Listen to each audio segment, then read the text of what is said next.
From Adama to Zamfara, we are still burying our dead. And a person who is aspiring to be a leader with his team, they are there in a beer parlor in London, dancing the booger.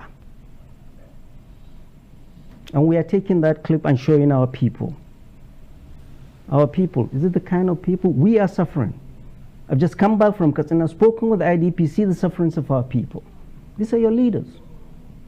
Right, hello guys, and welcome again to this very one. Thanks again for joining on Chrisog Media. If this is your first time, try as much as possible to subscribe to this channel and open all notification icons. Subscription is free. If you subscribe and you don't open that notification bell icon, you won't get any latest update with regard to news items on politics, relationship, and general lifestyle. Right, the very introduction I showed you is just a bit of the subsequent video to come in this clip. It's still with regards to the All Progressives Congress Party flag bearer Alhaji Bola Ahmed Tinubu's appearance at the Chatham House to welcome some questions and answer as regards to the reason why he wants to become the president of Nigeria and why he should be elected. I mean, if you don't believe what we say, at least we've got people that we want you to listen to. At least maybe when you put two plus two together, you'll be able to arrive at a specific answer, and when you are able to connect the dots. And the professor I'm going to show you now, his name is Professor Usman Yusuf, is the public and policy expert. He said it all. I mean, if you don't believe people like us, at least you should be able to believe what this professor has said in this clip I'm going to show you now. I mean, it made a lot of sense. It made a lot of points in this particular clip. Try as much as possible to help us to share this content. Let it get to 1 or 2 persons. I have a 13-year-old daughter that could have read that speech better than he did. So it's nothing. The whole idea is not reading the speech, but exposing yourself to people's inquiry, asking questions. And I was disappointed it was all Nigerians in diaspora. I thought you are addressing think tank people that would, no. You mean the people in the audience? Yeah. I've never been to Chatham House and I don't know how they do their stuff, but there's a collection of Nigerians out there. You didn't have to do it in Chatham House, you could do it anywhere anyway. But the whole idea of outsourcing questions to his team, is there anybody in the team there that we do not know of? Is it the Nasru El-Rufai that is new to us? Or is it the Speaker, Bajagbi Amila, that is new to us? Why is he auditioning them out there? Are they going to be the president? Mr. Bola Ahmed Tinubu, it was you the world wanted to hear and see how you respond, not outsourcing to people. And this is the problem. The current APC government, we blame them because Mr. President outsourced stuff to ministers and doesn't check. Are we going to have a repeat of the same thing? My mind tells me we're going back to that same old thing that is giving us a problem. You cannot outsource your job as the president to anybody else. We're not going to elect Nasru El-Rufai, fire me, Bajagbi Amila, Adeleke, or the woman leader. We're going to elect you, and we want to see how you handle questions. Are the people in London going to elect you? Are the people in diaspora? So let me tell you this, to be honest. I've always said Bola Ahmed Tinubu, his politics has never been national. His politics has always been regional, in the southwest, and mostly Lagos, where he's the El Comandante, nobody. And his inexperience nationally on the national front is showing. How, especially when he started, it was the SGF, the former SGF, who was his very good friend, Bidi Law, that said he was not going to the southeast because it's a waste of time and money. That's what he said. So in the north, this is what I'm seeing. He is subcontracting the governors and political praise singers to bring the votes for him. I mean, this is political miscalculation. Nobody's advising him. None of the APC governors in the north has the goodwill of the people to deliver anything to Bola Ahmed Tinubu. If he's given them money for that, he should get his money back. Come talk to us. We don't know him. Look, let's compare and contrast him, a Muslim from the Southwest, doing the same ticket as late MKO Abiola and Kinkibe.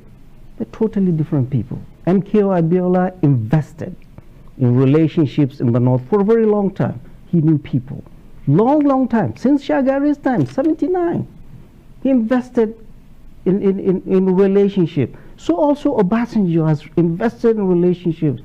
This guy, Bola Ahmed Tinubu, thinks it is bullion bonds that will get him to the office without talking to the people, without meeting the people. Ladies and gentlemen, fellow Nigerians, there is no way Bola Ahmed Tinubu can absolve himself from the mess, 8 years mess of the APC. He's the grandfather of the APC. He, Bola Ahmed Tinubu, the number 2 person, the vice president, was his man.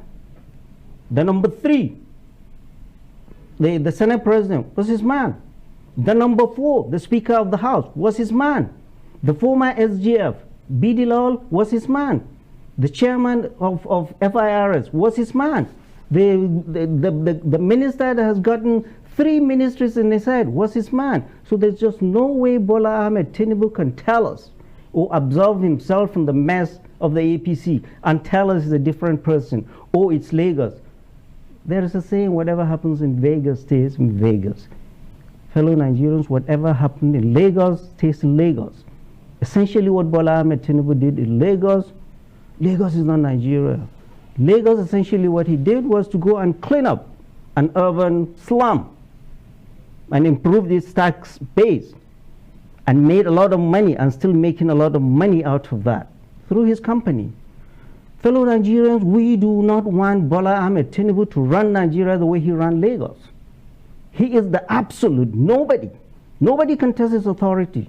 And we saw that during the primaries, when the vice president, Yemi Oshibanjo, dared to contest on the podium. He refused to speak to him after that.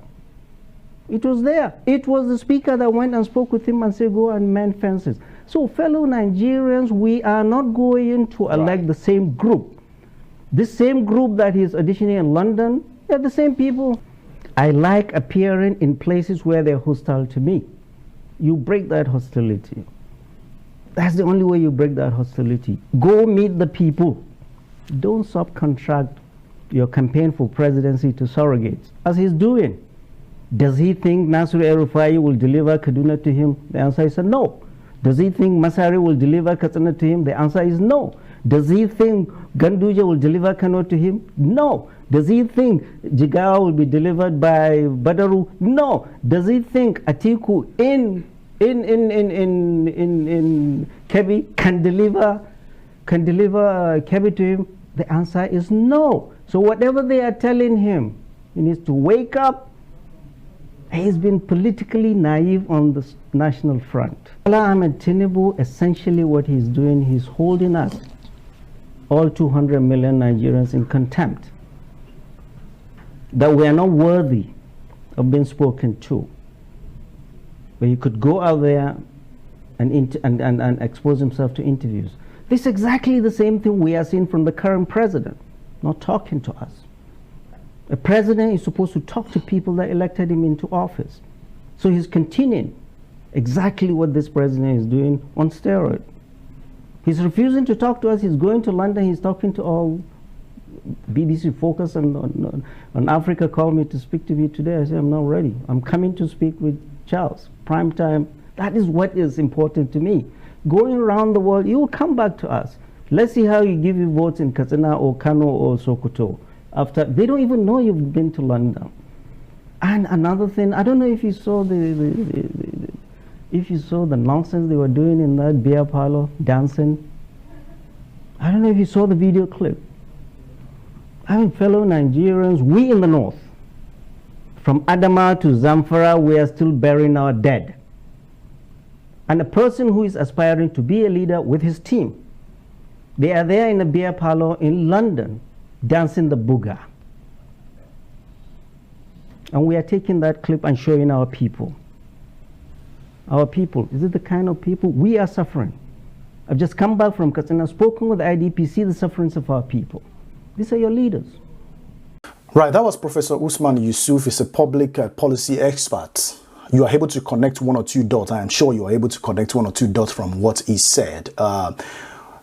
With regard to the question and answers being answered by Alhaji Bola Ahmed Tinubu, the video was before this one. I've done that. If you haven't watched the video, click on the link above. It will take you to those questions and answers and how Alhaji Bola Ahmed Tinubu was able and unable to answer those questions. And this is political era. And apart from that, we do come generally on a very, very good day with general lifestyle, including politics, relationship, marital status and things like that.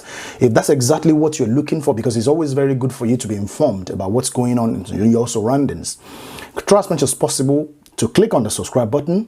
Open all notifications. Once you click on the subscribe button, there's a bell icon on the side. Click on that and click all. What that means is that as soon as a new update comes, you will be notified. And I'm going to be leaving you now until the next time when I see you. Enjoy the rest of your day and bye for now.